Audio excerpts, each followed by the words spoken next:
Oh no, it is.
Well, hello there, Vlad. Hopefully this works. Hopefully everybody can hear you. Welcome to This Week in Gwent, a weekly show in which we talk everything Gwent, and you're our special guest today. How you doing, man? Hello there. Always great to be here. I noticed that we were together on Tweak, I think shortly after the previous card update was released in December. So it's becoming a good tradition each time there is a great patch in Gwent, me jumping to talk about stuff. So yeah, super good to be here. Exactly. I know you were actually the one that hit me up and said like I want to be on, which is really amazing. I think the community really appreciates the recent updates that we have. You know, not only having the roadmap come up, which kind of shows you what you can expect in the following year, but also kind of give updates in between in terms of where we're at, what we're thinking about, how we want to proceed further. So thank you for taking the time. We'll be, of course, answering your questions that we got through Twitter and Reddit. So thank you for those. And for sure, we'll also go through the stuff that has been happening this week. It wasn't like super action packed, let's say, but there was a couple of things going on worth mentioning.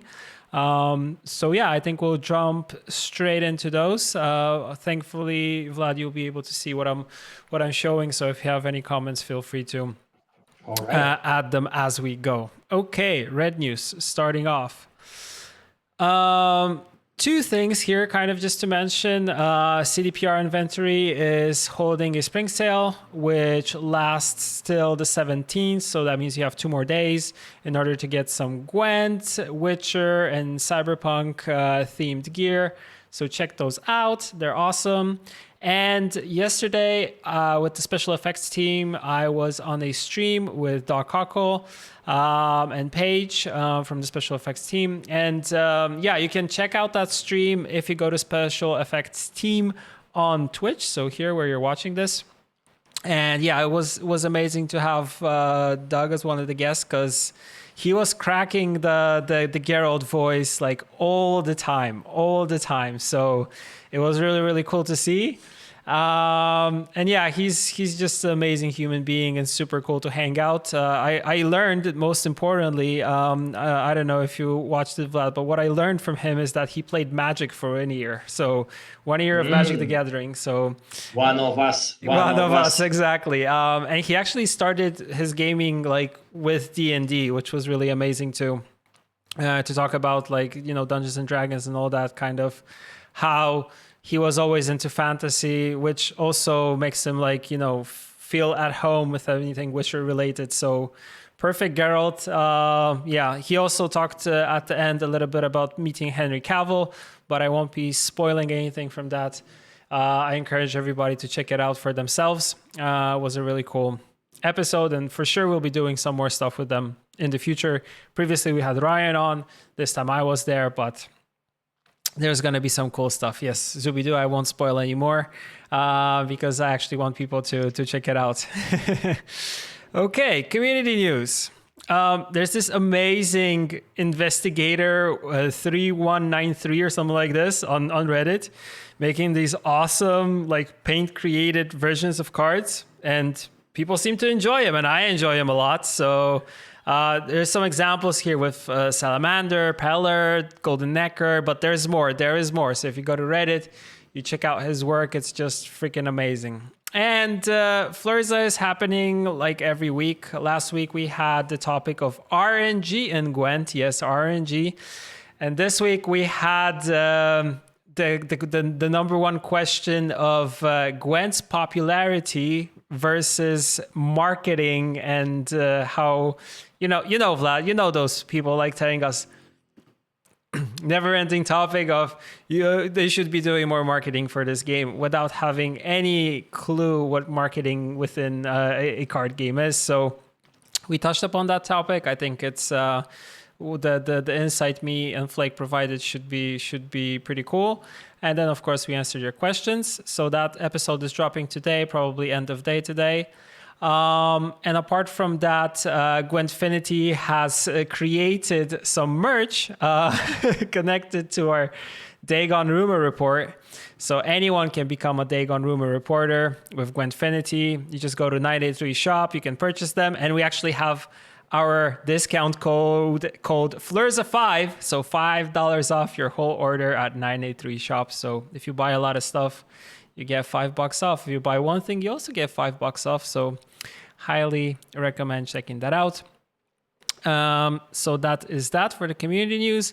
And for memes, I picked one. I think it's something that we need to also address. Like, we don't have like a well-played taunt, then we just have Eridan being not nice, and the rest of the taunts in the game are not very nice, I would say. So I added this one as a joke, because it's a good meme. But yeah, I feel like we need more like hello taunts or something maybe nicer instead of good just game. Like, good game, instead of just like bashing our opponent.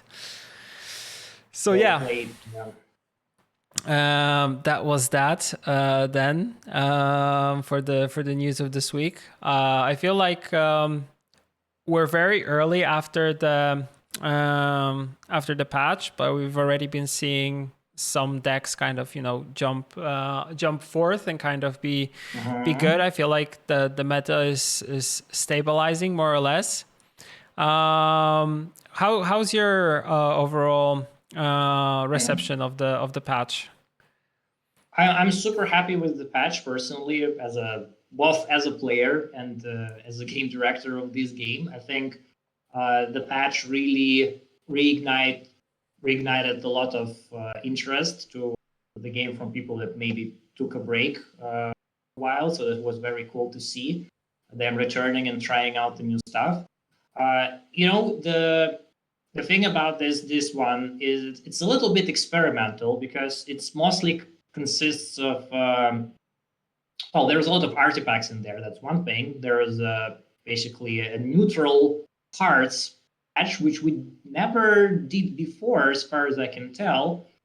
So we were not sure if it's such a good idea to begin with. So highly experimented stuff, but I feel that in the end, it's turned out to be as a kind of a high risk, high reward thing. And what's really cool about focusing on neutral cards is that there's pretty much toys for every faction, right? And there's really the ability to bolster your play style, and this is a sandbox experience, not a cookie cutter, in which there's a card, play it. You actually need to do some smart deck building choices and maybe build your whole deck around a particular card, like Golden Necker, for example. So this is really cool. I'm having a lot of fun playing it. Unfortunately, I can't get to your rank. Pavel, you're too far ahead of me at this point. I'm feel like I'm hard stuck at rank 6. But I'm trying. I'm trying with my monsters relic deck and with my vampires and with Skellige. Gotta play Tons dwarves, of man. damage. Gotta play dwarves. For like that is actually, for me it was easier to climb last season with the waylay elves, and this season I'm stuck at rank 3 and I just climb a little bit and go fall back down and go up and back down. So it's like a back and forth, back and forth. But yeah, I'm having a lot of fun with a mixture of playing dwarves and then playing the waylay elves deck with Vanadane, you know, Feign Death and all that stuff. So that's a. But I'm Scoia'tael exclusive, so for me it's kind of hard to do something else. If I had to like choose one deck, I would probably be playing some Skellige version because I think it's very good. But I also agree with the comment Zubidu made that elves are still very, very, very solid. But yeah, it's been, I feel like even before the 21 cards, I feel like there was a lot of exciting stuff. And now after we added the 21 cards, the amount of decks that play around with the puzzle box, that play around with the Golden Necker, Erendite, Ring of Favor, like a mixture of all these artifacts thrown into a couple decks. It's really, really looking like, it's something fresh, something new. And yeah, it's just 21 cards and it's already like bringing a lot. I agree. I think the key here is that it's not only about the new cards, right? It's to be I think precise, the meta was in a quite okay shape even before the card drop. Yeah. And I totally get that maybe it's not as exciting when there is a longer break between adding the new cards. I'm sure Flake would agree that every CCG needs more cards.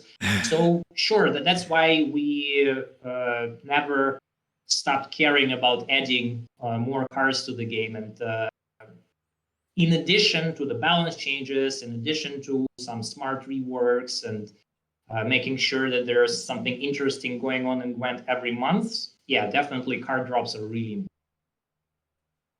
Yeah, fully agreed here. Okay, I think we should start probably with the questions because there are a couple of them for sure. We'll start with the number one, the classics that me and Flake we get every week. When, like, Dagon when or Dagon when? Well, one day for sure. Like we have this card made already, being put aside. I think it's appropriate for this sea god, such a legendary creature hidden below the waves somewhere at the bottom of the sea. It will emerge one day. Okay. Let me put it this way. Kind of like Godzilla coming out of the sea, like emerging one day. Yeah. yeah. Just without Mothra fight or anything like that. Exactly. What's up with premium tokens then? Because that's the kind of second question that people are kind of. I've seen it come back and forth. It also was mentioned here. Yeah, like with premium tokens, I think some of the confusion is coming from the fact that you were even showing some of them as in development. As we were working on this. So the different tokens are in different states in terms of their completion and being ready to be shipped to the game, which means that we either would need to finish some of them and start releasing them in smaller batches, or wait till all of them are made and release it as a one big happy package. And we decided a long time ago that we would rather wait for the whole package to be completed, because the way it works also that people have their own preferences, right? Like they have their favorite cards, their favorite tokens. So it would be a bit unfair if we will start just prioritizing some of them, and there still will be months before the next ones will be ready. So it takes a bit of patience. I get that, but we're working on releasing them. I hope that it's still going to happen this year. But as always, like adding actually new cards and working on the new cards takes priority over working on the tokens. And as you can imagine, it's pretty much the same team, the same people who are responsible for this primification. Yeah, yeah, it's something that I have been always like telling our community members is the fact that, you know, whenever we're working on things, the things that have priority are the new cards and kind of working on the primification for them. Of course, there's some limitation when it comes to the amount of cards that we can be working on when it comes to animating them. So tokens, like you said, they're kind of in between. Some of them are in a good final state. Some of them are still, you know, work in progress. Some of them haven't been touched yet. So once we have all of those completed, they will be able to be shippable and kind of making it to the game.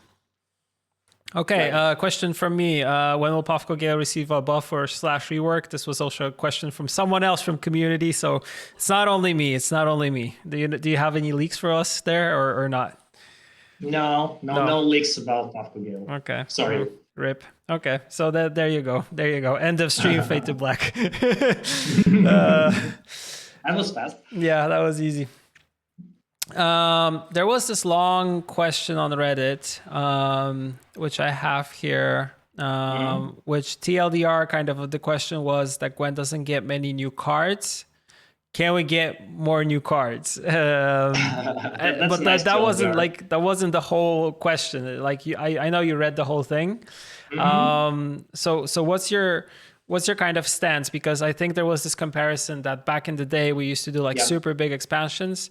We stopped them for because like the release cycle was just too crazy. I think Jason talked about that. Then we moved on to doing smaller releases which are impactful, tied together with a lot of balance changes for existing cards. What's your kind of stance on this stuff, and what about new cards that might be coming this year? Right. So yeah, I feel it's another one, you know, along with Dagon and Gale. There's another like reoccurring questions out there. Like my stance really changed since the last time I was answering this. Is that these huge expansions which we had in the beginning of the Gwent life cycle were absolutely needed back then, because we like badly were needed to expanding the card pool. And yes, I do realize that there is example of other CCGs which actually never slowed down. You know, there is a Magic the Gathering which exists for how many? 26, 27 years more. So like they actually not slowing down on the sizes of the cards. But they also very different in terms of their strategy, in terms of how they're monetizing, including how aggressively they're monetizing their products, and you know, also the fact that is there a physical version of the game exists or it's only digital. Like there are many factors in place. So I think every game and every product should really approach this question differently. And I think the audience, the community, also should approach this topic differently, because what makes total sense in some abstract world of CCG might not be as relevant, you know, in particular here and there in case of Gwent. And in Gwent, what the reality of the situation is that we have quite a lot of cards still, even after all the reworks, after all the balance changes, and our ambition to make more archetypes playable, which are not really fitting to any of the decks. They're not seeing much play, and it would be a shame if we will just, you know, continue to ignore them and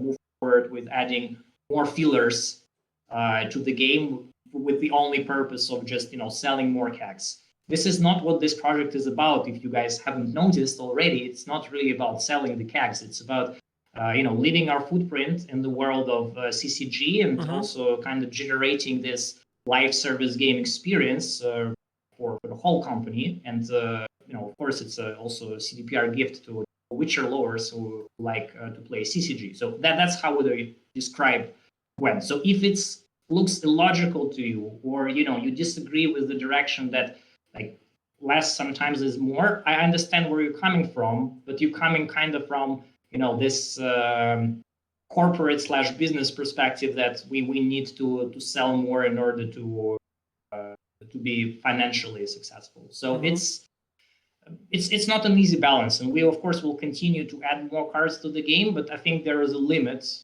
of our capacity, how much we can deliver without losing the focus on quality. Yeah. Well said.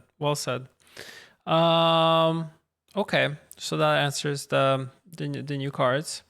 What about the next card drop in terms of size? Did you touch upon that, or did I miss that? Because I think it's also Right. something that we wanted to address in this stream. I think I saw some confusion because when I think there was a roadmap stream and we were announcing the plans for a year, and we were talking about also the sizes of the expansion, or at least the sizes estimates. I think there was a bit of a confusion regarding what exactly means that the next drop is going to be a proper expansion. So what does it mean exactly? So it's a proper expansion in the sense that in terms of the size, it's comparable to any of the individual expansions we had in the price of our set. So you can imagine the size of Harvest of Sorrow. You can imagine the size of Once Upon a Fire. So actually, I can maybe you can consider this a leak even. There's going to be 27 cards. Okay. That's very precise. In this next expansion, so super excited. Very interesting cards. And also what makes this drop special and different, for example, from the one that we just released, that we'll be treating it as a proper theme, meaning that there's going to be a trailer, there's going to be like a logo, a key visual, there's going to be kind of a bit of a story, right? So like I think a lot of players actually appreciate that, and then maybe they missed that with the previous card drops where the story wasn't that important. But here we actually want to advance the storytelling of Gwent. It's not already Witcher, it's kind of a Gwent a little bit. And another, not exactly a leak, but just to get you guys a bit hyped. If you watched the last Open and you remember the save the date for Open 2, the art that we used is from one of the cards in this upcoming expansion. Dum. Whoever joined a lot of leaks just have been shots have been fired. This is already someone's already reporting this straight to Reddit. So the plot thickens, so. As Oyerfeldy said, the plot thickens. So there's more information here. So people were kind of I didn't see people actually discuss the cat image that we posted at the end, but now everybody's kind of thinking like, what can this be? It deserves more attention. More speculation, please. Yeah, if you actually look a little bit above the cat, there is a creepy house. I can tell you that, but that's it. That's all we're gonna keep for now. So there will be more information coming closer to the drop of that card drop, let's say. So we'll probably do like normal reveals also for it and stuff like that, because although I really liked the recent campaign that we did for Forgotten Treasures during Open. It was fun. I mean, absolutely stunning videos. I had a really good laugh at that. Some of them extremely well made. So, I mean, this should be really the golden standard on how community should or can reveal this card. I mean, I wouldn't settle for any less from now on. I'm sorry. Yeah, they were awesome, and everyone who contributed showed off their personal style.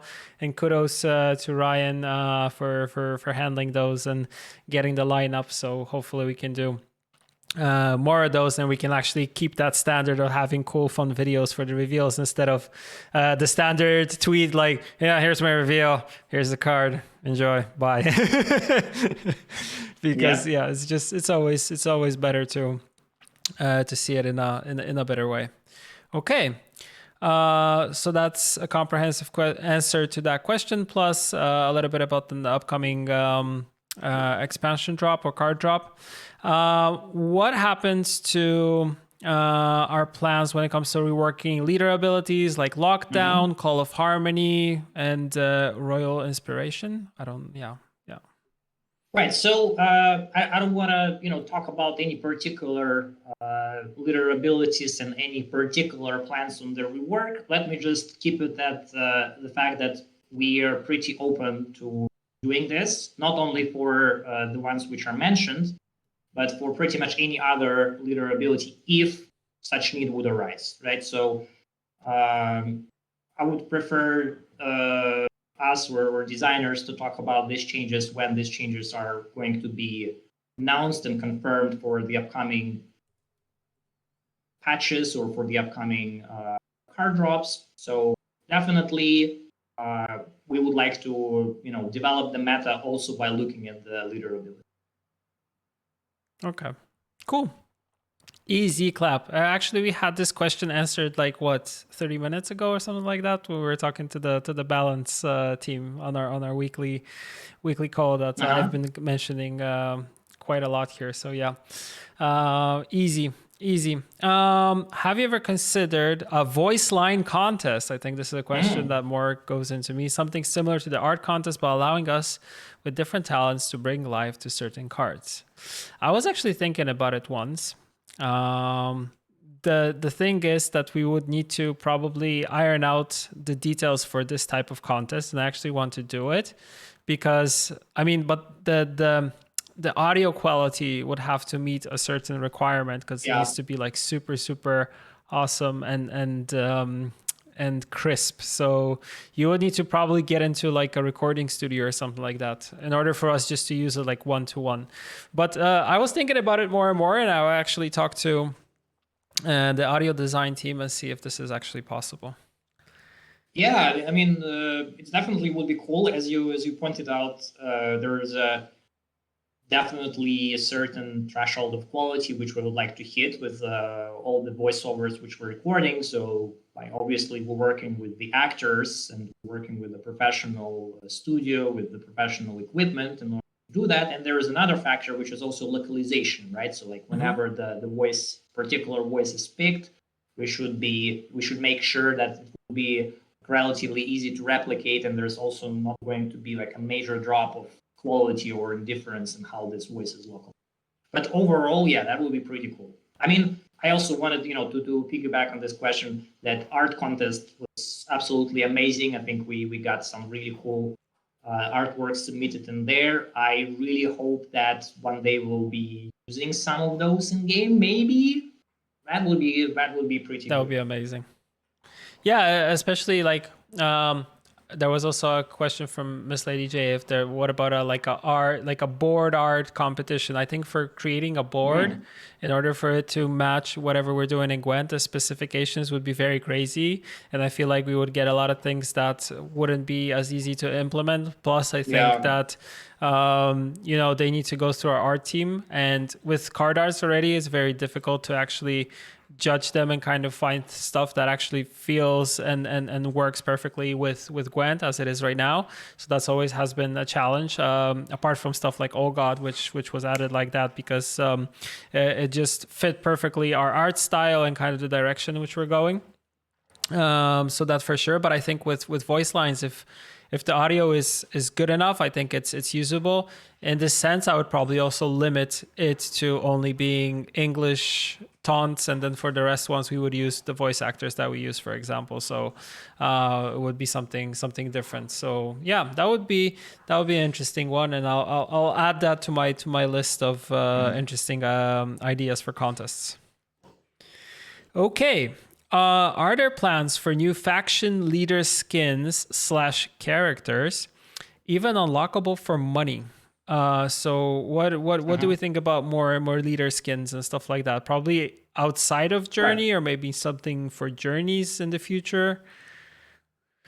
So okay, talking about skins, we would like to keep them going. Obviously, I think the one problem, well, not exactly a problem, but one thing to consider is that with the journey skins introduced, those I think kind of upped the game and the quality bar in terms of what players right now expecting from skins. If you remember, guys, like back in the day, we had these skins are still in the game, so they were pretty easy in terms of the animations. They all had like one animations whenever you're doing the leader ability. All newest journey skins are much more sophisticated than that. So like this kind of raises the question if it's worth to create such a sophisticated and complex skins outside of journeys. Maybe they should be these ideas and the skins should be reserved for future journeys. Once and if we'll get back, we'll get a chance to work on some brand new ones. But you know what? We actually exploring some ideas regarding how to address the topic of adding more skins to the game. What kind of solutions we might try to explore. Yeah, it is something that I think we discussed a lot of times, but I think, like you mentioned, because we started with adding leaders with Journey, and we started customizing them like crazy. Yeah. And even if you look at like, I recently started like going through all the skins that we have in the game, and I looked first at Geralt's Journey, and then I looked at what we did with Regis and Dandelion, for example. So I feel like the times that we were kind of upping ourselves in order to make them better, if we just released, you know, one character right now with one version, people will be like, what, is that it? Like I'm expecting him to be, you know, able to, or her to be able to equip, you know, different types of weapons, different types of outfits, different types of this, like additional kind of stuff or pouches and stuff like that. So yeah,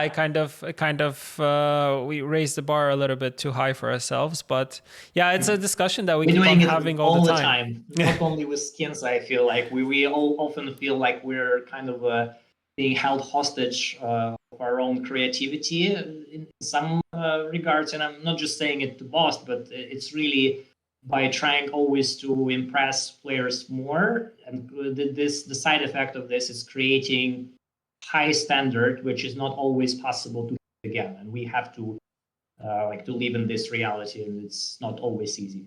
Yeah, totally agree with this. Moving on. The focus of this year, this is a long one, is rebalancing old, outdated cards and archetypes. With the first few patches of the year, we saw progress on that with targeted buffs for elves, congregate, status, NG, dwarves, wild hunt, self wound, etc. How did the devs feel these rounds of buffs went? Are there any areas that might get revisited again before the end of the year? And what other archetypes are the dev team looking at revisiting? So once again, maybe the question, which I don't want to go too deep into, the simple answer is all of them, right? Like actually, none of the archetypes which were listed, we do not consider that at any point of time something would be completely closed and we won't touch it ever again. There's always a chance that, especially in the game like Gwent, where meta is evolving very fast and sometimes very frequently based on changes that we're introducing to the game, or even sometimes organically because players just discovering some OP stuff or getting creative. It means that the archetype, which right now feels absolutely great, strong, tier 1, etc., might be tier 3 in a matter of months. Yeah. And what would it mean? It would mean that we eventually probably would have to come back and revisit it, right? So in this sense, if we will be talking like a couple of months earlier, maybe people would complain that elves are non-playable, right? And right now it's a completely different situation, and maybe once again down the road they will once again not popular because of reasons, and then maybe again. So our commitment here is to ensure that at any given point, if possible, there is just enough variety in terms of the playable archetypes, and hopefully within each faction you have more than one archetype to go and play around. And if any faction somehow falls behind this acceptable number of options that you may have, then it means that we need to do something like that. But for sure, not every archetype is easy to crack. Like, for example, I want to comment on the Harmony because that's just people keep bringing it in. The Yes. problem with Harmony is that it's simply missing cards. Yeah. Right. So Agreed. simple as that. Like we can't just maybe we could come up with some compromise solution. Something. Sometimes players are saying like, but why you're just not casually buffing something? Just give us give us something. Give us a little bit a token buff. Just a provision discount or something to keep it relevant, but it's not always the proper way to do it. Sometimes it's better just to ensure that whatever we're planning is fitting into the grand scheme of things, which also sometimes including printing new cards. Yeah, yeah, and I feel like players sometimes get kind of stuck. Like let's just buff this one card, but they forget that the shell or the remaining cards that kind of comprise this, like create this archetype around it, they also would need something. So it's not just a matter of addressing one or two cards. Sometimes you need to be adding more tools, or you need to be like addressing the whole thing, and then you're able to kind of do it. Like dwarves is actually not a good example because dwarves only got like one card with Forgotten Treasures, which is the Giant Slayer, but the reworks that were done to almost the key cards in the whole archetype caused it to reemerge and become very good for this update. So yeah, that's true. And going back to dwarves, this is also a good example because we added Brewer when I think exactly a year ago in March, if I remember correctly, as part of this leader drop. Mm-hmm.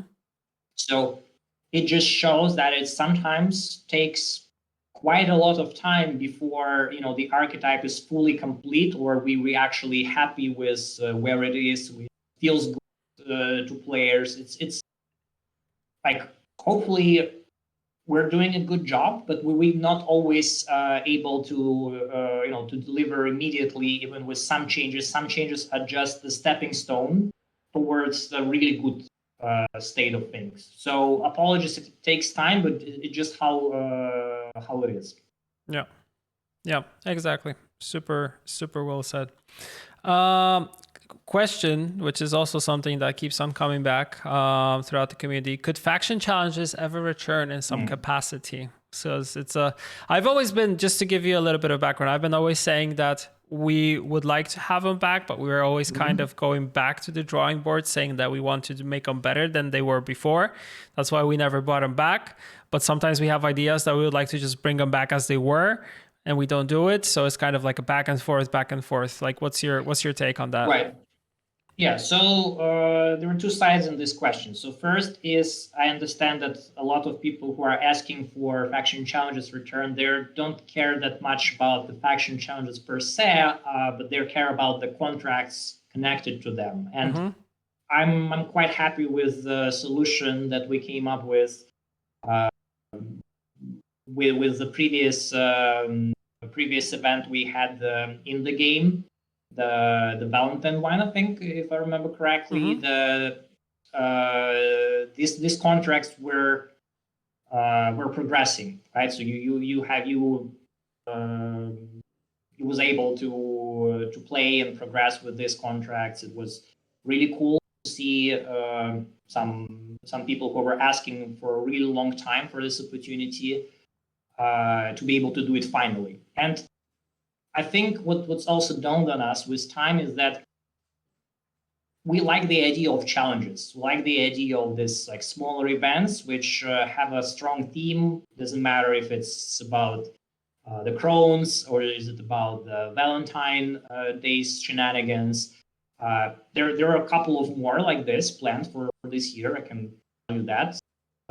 So Rutkowska, I remember her from the last Open One segment. She and her team they're working really hard on coming up with these ideas and how to make this really cool experience with very cool rewards and tons of flavor. So I feel this is a way to go. That these are the the latest evolution of challenges. No more faction locked, not having this faction identity, which was already watered down, I feel, quite significantly from the earliest iterations, which were very strict. Like you have to play particular faction, otherwise you won't be able to unlock this stuff. So there was a lot of complaints were about these earlier iterations of the factions. Right now, I feel we're in a good spot, and I think this experiment with letting people to complete their contracts while this challenges are active, we should just roll with it, and it will solve all the problem. Yeah, agreed. Cool. Moving on. What is your view of the direction / state of Gwent now and its future? Are you happy with it? It's a very open question. I mean, it's more important if you guys are happy with it. Exactly. But yes, it is my impression and like the current state of things.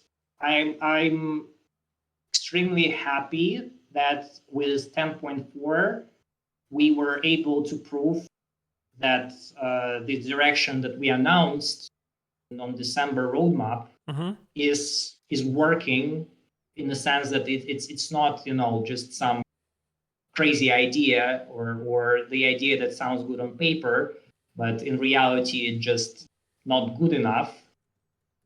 So in this sense, I think we're in a good shape, and it's kind of proof that we can go on like this. So our plans for this year are remaining intact, and we basically received some proof that this is the way. We can continue like this, and you know, the game will become gradually better. So I'm pretty satisfied. I hope you too. Yeah, I also feel like we kind of learned this when we had one of the card drops, which just featured like 12 cards or something like that, which were kind of depicting old leaders, I think, that we had previously in Gwent. And with that, we already saw that that a small number of cards can actually influence the meta in a big way, and can, you know, add more tools to existing archetypes and factions, and players will be able to use them. And now if we couple this together with like the, you know, the current balance changes and working on the archetypes which kind of need more love, it all stems together and goes well together in order to have this, like, you know, solid change coming into the game with a lot of stuff, you know, happening. So I'm really happy with what we're doing right now. And I feel like it's important that we're kind of going back to these cards that feel that they get, you know, less love. And there was this huge outcry last year about power creep after Price of Power. So I feel like this is something that we're trying to address this year. And that's kind of the way that we'll be going. Yeah. Exactly. Have you, the team, considered the idea of bringing back a gold or scraps sink? This is always a topic that we discuss. To bring back, okay, that actually implies that we had one. Like, no. Remember, we used to have this that you could transmute, I think, like scraps to meteorite or something like that. Yeah. Yeah. Okay. Well, I guess that's the sink in its own regard. So, in short, yes. I don't want to spoil or leak anything, but we promise that we'll be looking into this. We looked, and right now, like, this ideas are in development. We will talk about them in time, but it might be actually sooner than you guys are expecting. So, ooh, okay. Stay tuned. That sounds good. That sounds good. Okay. That people, I think, are gonna pick that up for sure. Moving on. What are the chances? This is a question that I also would like to know. Esports events will be live again, and I mean live, not in like streaming live, but in person. Are there any chances for anything like that? Right. So yes, of course, there's always a chance. When we started the planning of the events for this year, we didn't plan for us to go back offline. I think it's understandable considering the pandemic situation. As the end of the last year wasn't really super shiny. It's getting better right now, arguably, but I would still say that we're not out of the woods yet. So I wouldn't exactly, say that no limits anymore. We can go back to the old routine without any problem.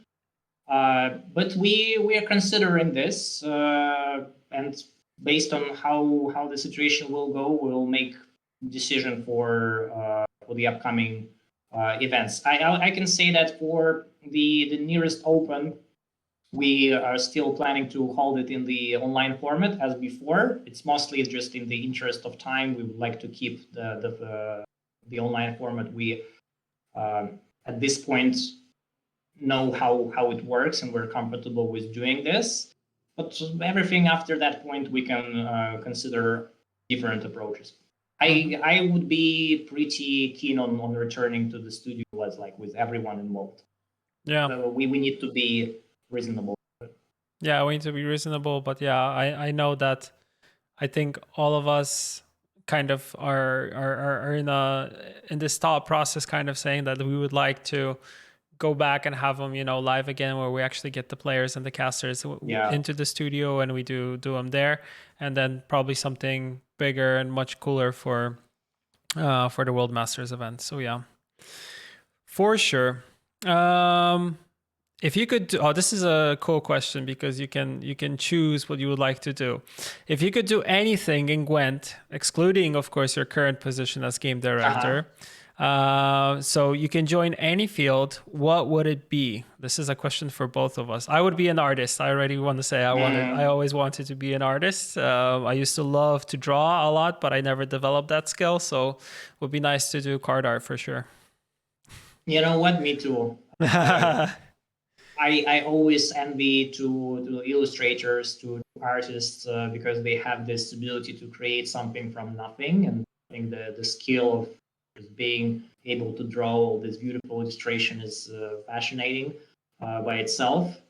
So yeah, like probably in another alternative universe, in another life, I pretty much would be interested to be a card games illustrator and work in the Gwent team in this capacity. Yeah, it is something that I feel like I've always enjoyed the most about card games. Like it was the thing that I kind of got me into card games. That before I learned how to use the abilities and play the cards, I enjoyed the art that was on the cards. So that was kind of that was the thing that really got me into it. So yeah, I think that's that.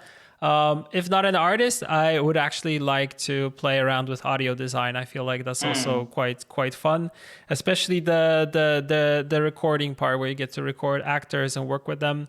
I feel like this is also an interesting field in itself, and they get a lot of cool equipment and stuff like that. So it would be fun to play around with those things. I also like gadgets, so it makes sense.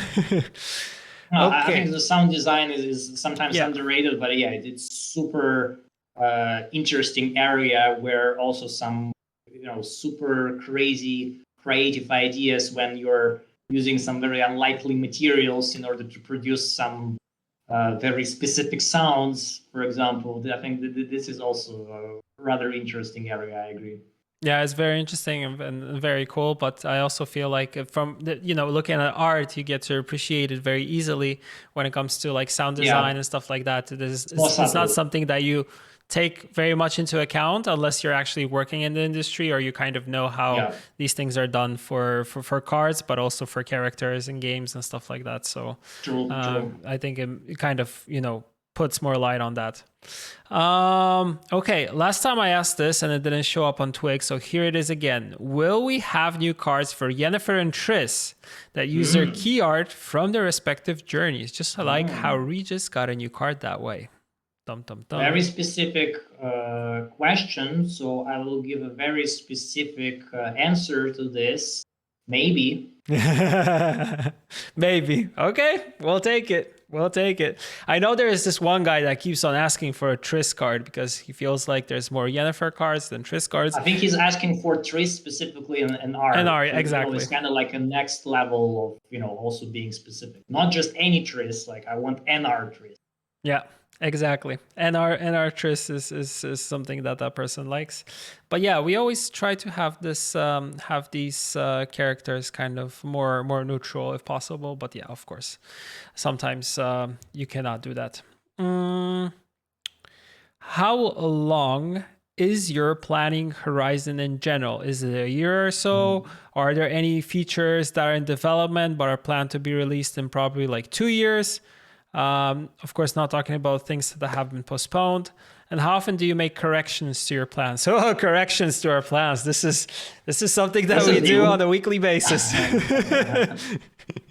No, but it's a great question. I don't mind giving some insight in how we work. So for sure, a very detailed operational plans with things which kind of set in stone in the sense of how many important beats, like expansion drops, like journeys, like any other big projects which are kind of defining the whole strategy for the year is something that we planned on the annual basis. So like 1 year is our horizon of very precise planning where we know in advance what would it take to produce, how much stuff we would like to produce, how often, things like that. And there's a tradition, or at least we were trying to share the same kind of plans in a roadmap format once per year with the community. So you guys pretty much have like this earlier insights into our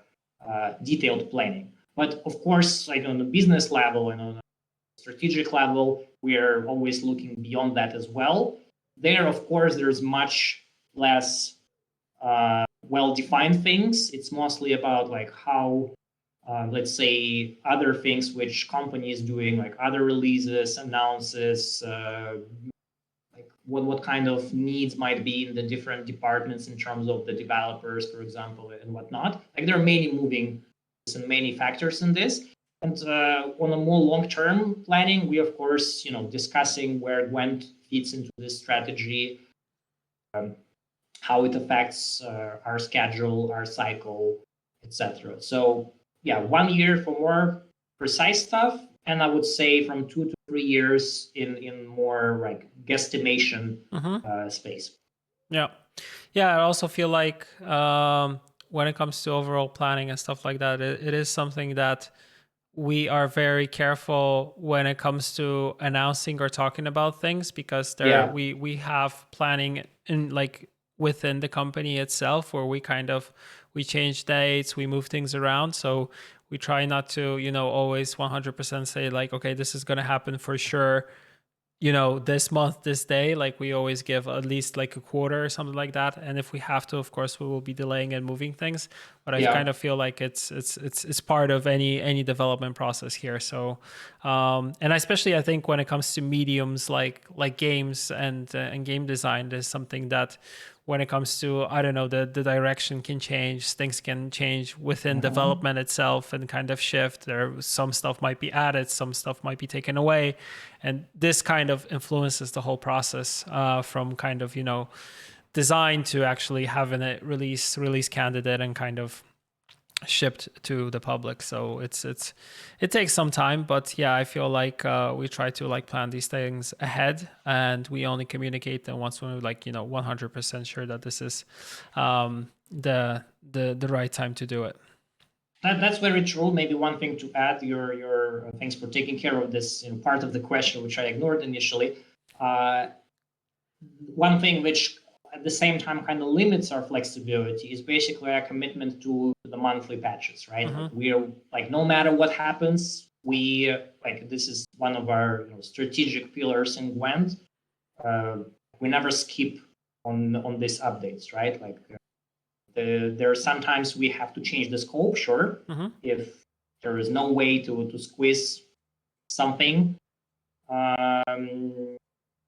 into a particular update, we can decide to delay it and release it later, work more on that, etc. But like the fact that every month players are expecting something to be added to the game, to be changed, to be fixed, this is a like very important commitment for our team, which makes it more difficult. But at the same time, I feel it's very essential for pretty much any live service game.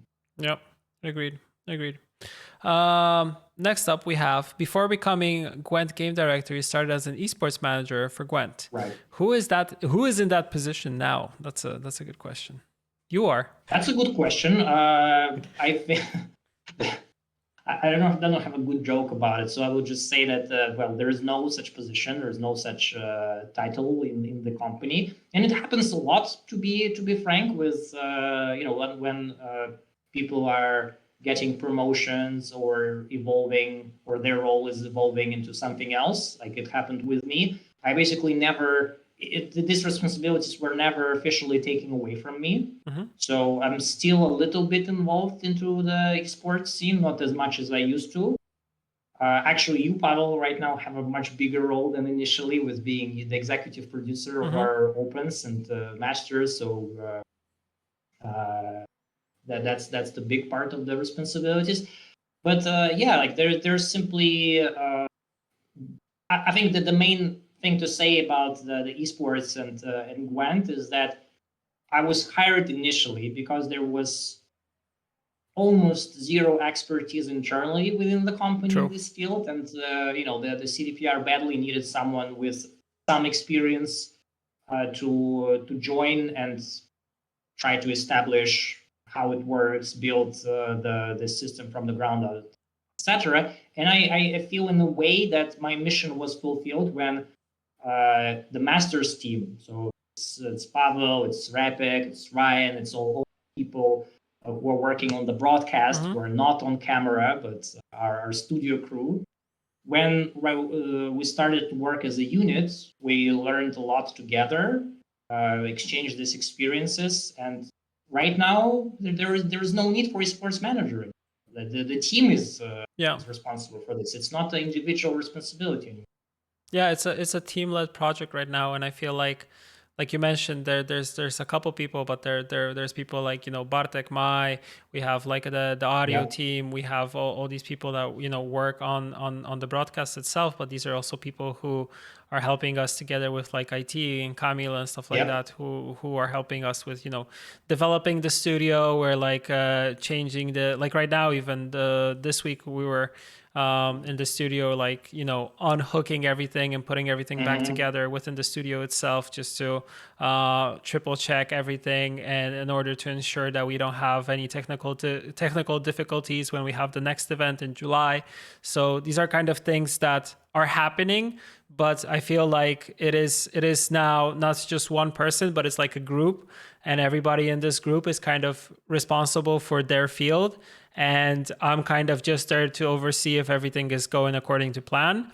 But when it comes to like working on the rules and things for the qualifiers and having all those things happen, like you are still the person that oversees all these things and keeps them going. So you have these responsibilities in some way, but also we try to, as a team, kind of take away some of the heavy lifting from you, and kind of, because we already know kind of the groundwork was already laid. The foundation is there. We're kind of now just building on it and kind of using what we have built throughout the years. So that's right. Yeah, that's how we'll be proceeding forward with it.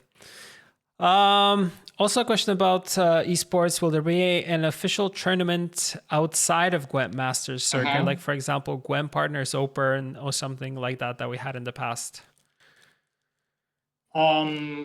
All right, so official in the sense that organized by CDPR, I understand this part. Not official, in the sense that it's part of the Masters circuit. I'm not sure if we will have time and opportunity to work on that. Then yes, I'm not really involved into the production or organization of this kind of tournaments.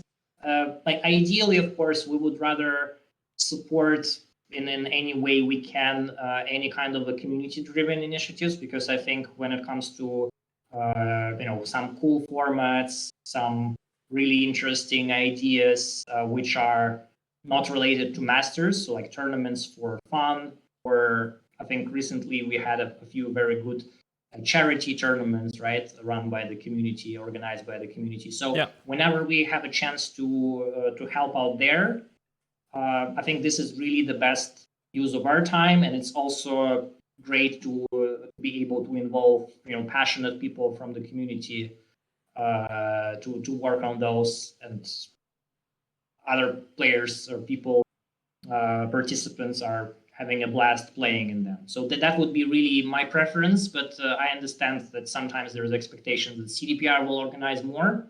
We'll try. If we'll have a chance, we will jump on this. Cool. Yeah, I also feel like, and when it comes to Partners Open, that is something that we're trying to always think about, like when would be a good time for it.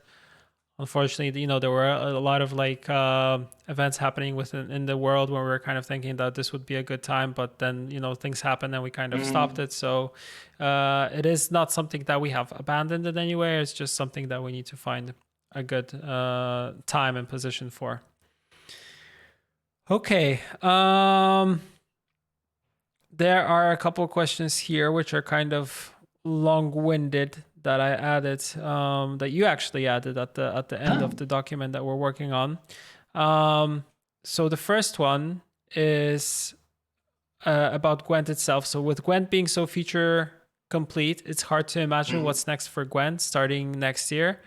Are there any grand plans in place for new single player games to complement live services that Gwent provides? So, because, this is a question that people are kind of asking me, have always been asking me since the last couple of weeks, like, is there going to be for sure like Gwent in the next Witcher game? And I told them that I don't know. It's hard for me to say because I don't have visibility to stuff like that. But do you think that CDPR's single player titles will be somehow showing that, hey, we have this live service which is Gwent, go and check it out? I think that's the question. Yeah, if we're talking about kind of cross advertising, right? That this one is easy. We are already doing it to some degree with Red Launcher. There are plans to utilize other opportunities as well to better promote Gwent within CDPR audience, which makes total sense. And of course, this is a relatively easy thing to do. When it comes to more deeper integration of Gwent gameplay or something like that into the games, yeah, I don't have anything to add here on this point. But since we're talking about single player, I had to mention the project Golden Necker, which is actually the whole purpose of its existence is to kind of feel this need, to satisfy this need for Gwent single player content. So stay tuned on more updates regarding this mysterious project. Exactly. A question about communication. So has the Gwent team ever talked about highlighting, like providing more information to the community when it comes to deck archetypes, with regards if we're content when it comes to decks, or if they're ones that we feel that they need more support and stuff like that, so community can actually discuss and critique the importance of more or less archetype support and stuff like that. This is a tricky question because I feel like well, I can try to take this one because by the way, it seems like your camera is stuck. Yeah, I can tell. I'll try to fix that once you're talking over it. All right. Yeah. Okay. So in terms of the communication, I actually like this suggestion.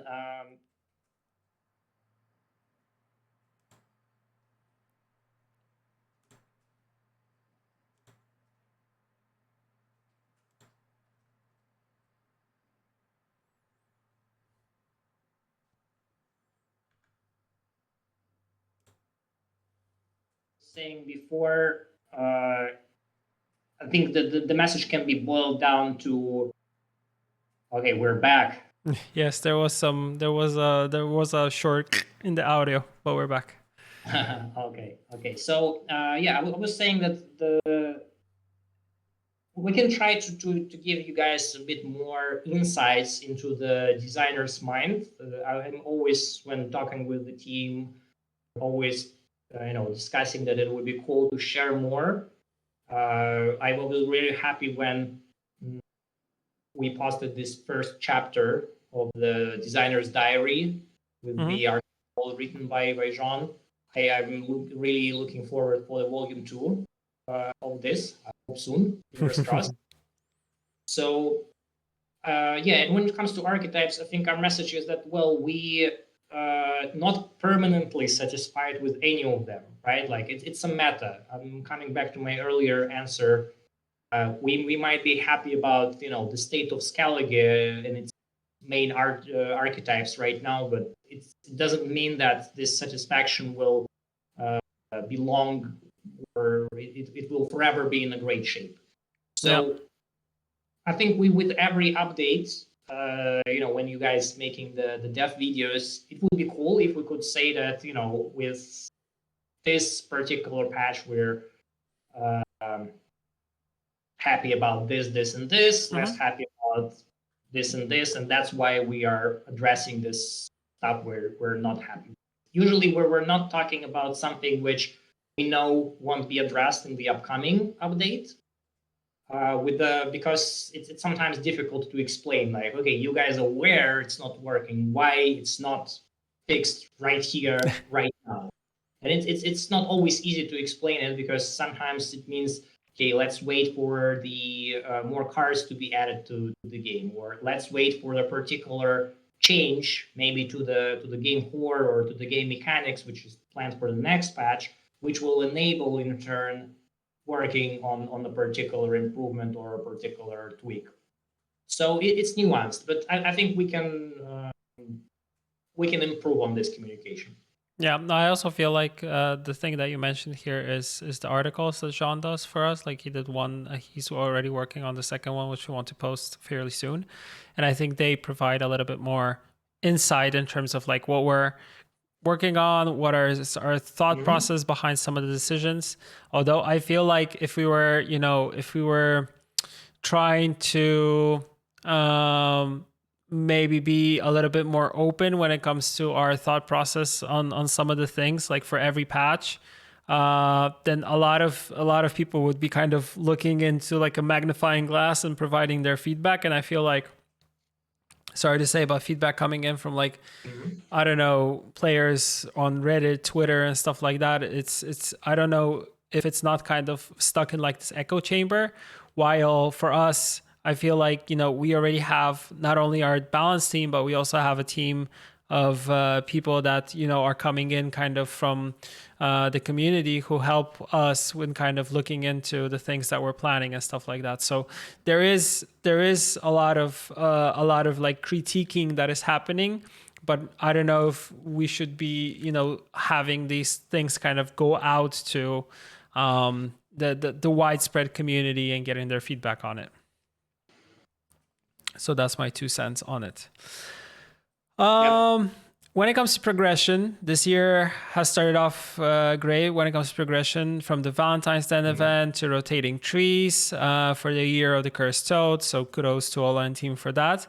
Are you content with the progression so far, or do we have some surprises coming in this year?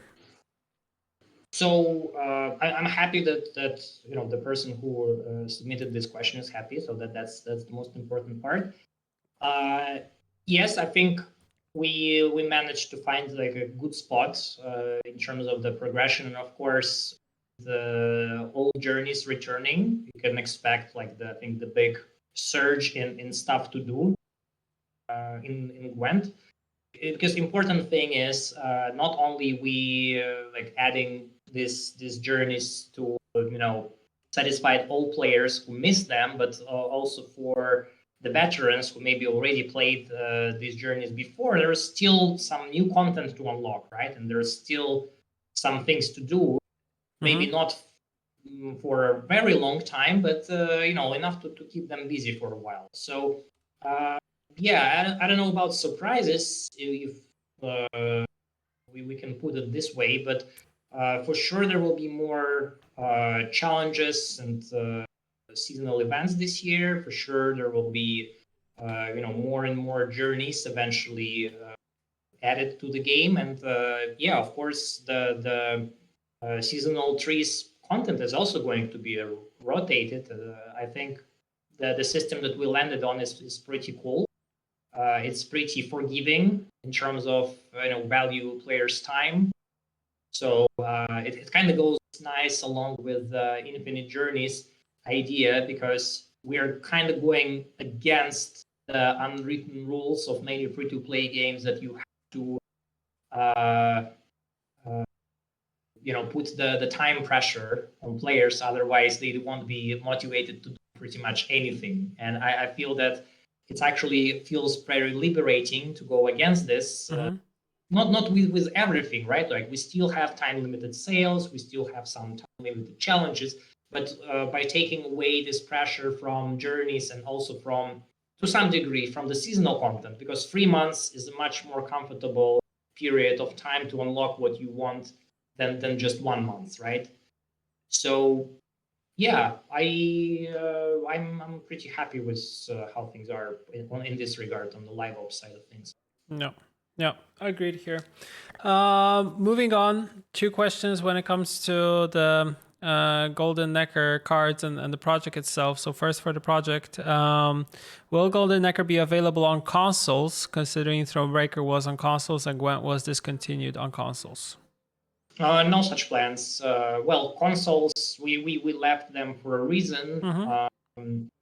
There was obviously some good about them, otherwise we won't be released on the consoles in the first place. But as for a live service game with like frequent updates, it was a pretty tough experience. So yeah, overall, since we're not there, we're not planning to bring any of our spin-offs or satellite projects on consoles at this point, as far as the Gwent is concerned. And a question about the recent card release. Why release the Golden Necker cards without announcing anything about the project itself? Right. I was expecting that there might be a bit of a confusion. Actually, fortunately, there was significantly less confusion than I was afraid regarding this drop, because yes, we did use the card arts from the project Golden Necker, branding them as the Forgotten Treasures in Gwent multiplayer.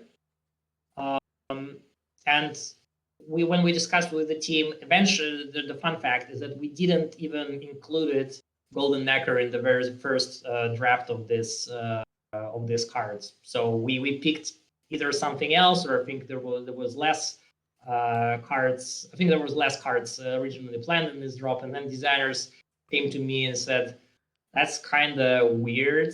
Like this, everybody will know that these are the cards from Golden Necker, but there is no Golden Necker card. That this doesn't feel right. We should add it." And that actually we got maybe one of the coolest cards of the whole set thanks to that. So that's pretty cool.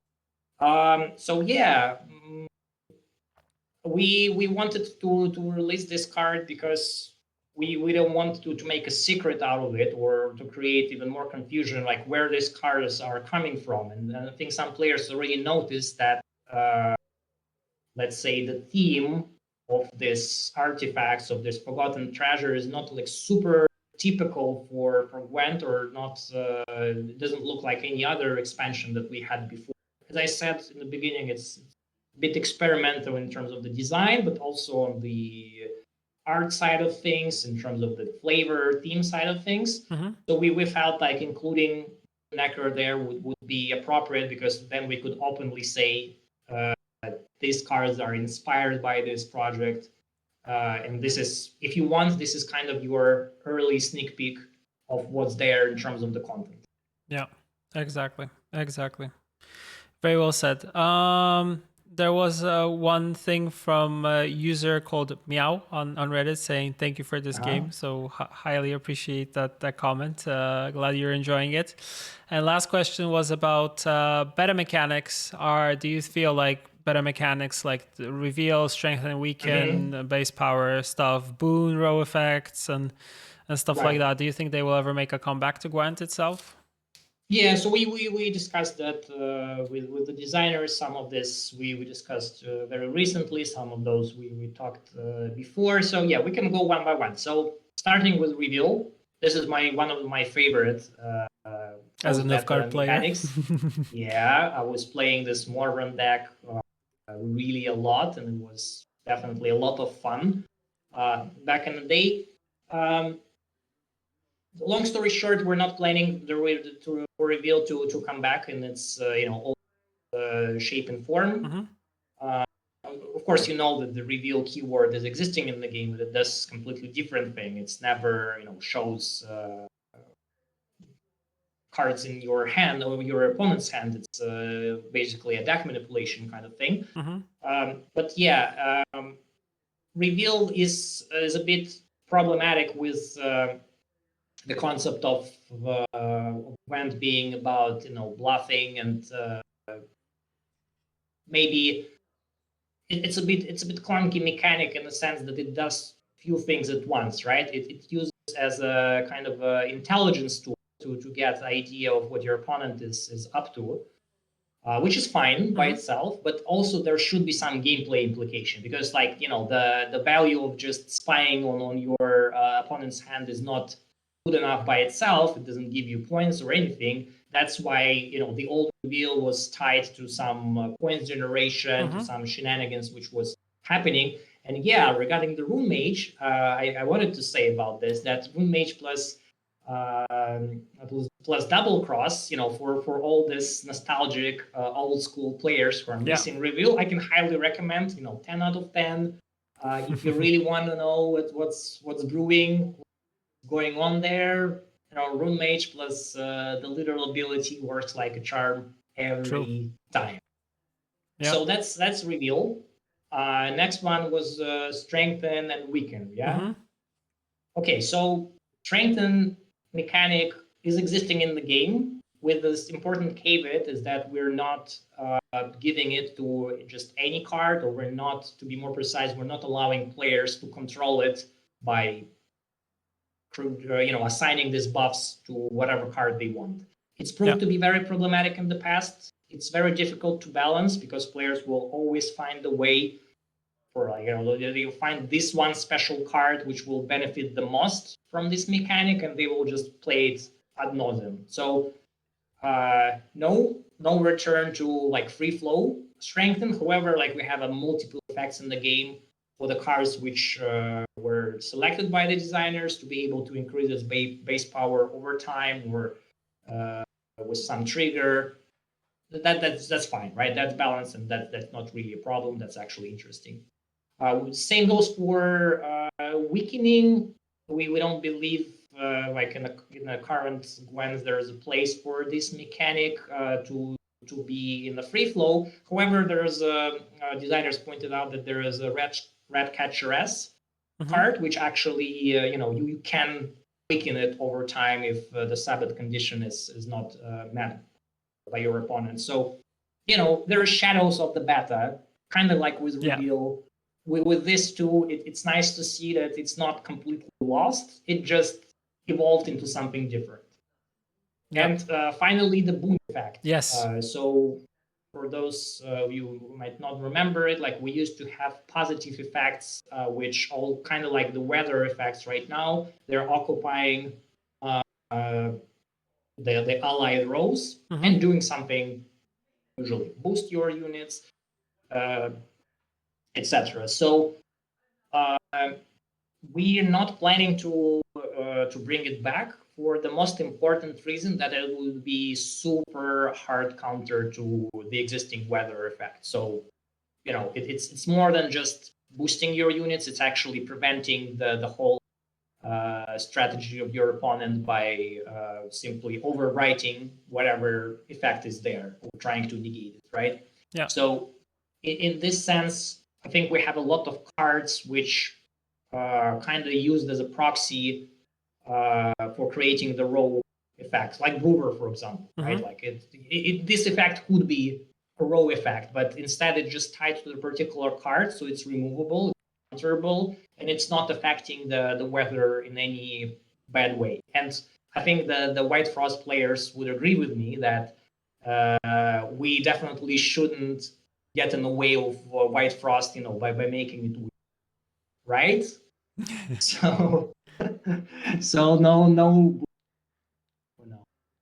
Yeah. Yeah. I know that, a lot of people would kind of want those to kind of make a comeback, and I think they kind of have, like you mentioned Brewer as a good example, except Brewer only works on units that have armor, so there is a condition here, instead of just everything getting always buffed on a row, because that would be quite OP in this sense. But of course it could get removed, and if it was actually problematic.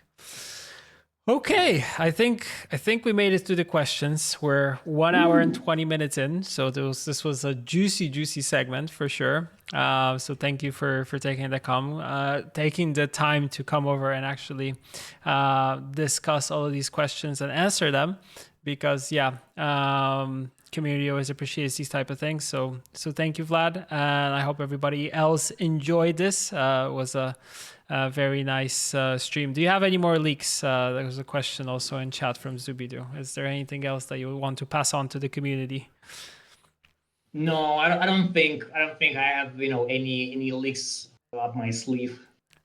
Good. So maybe till next time. Yes, leave them all for me, so we can yes use them sometime, in the near future. Yeah, we need to ration them. Exactly. Gotta keep them going slowly. Awesome, Vlad. Thank you very much then. Hopefully we can see you soon on one of these. And thank you everybody for watching. Thank you for sending over your questions. And that would be it for this one. So thank you, everybody. Thanks for having me. Bye. Bye.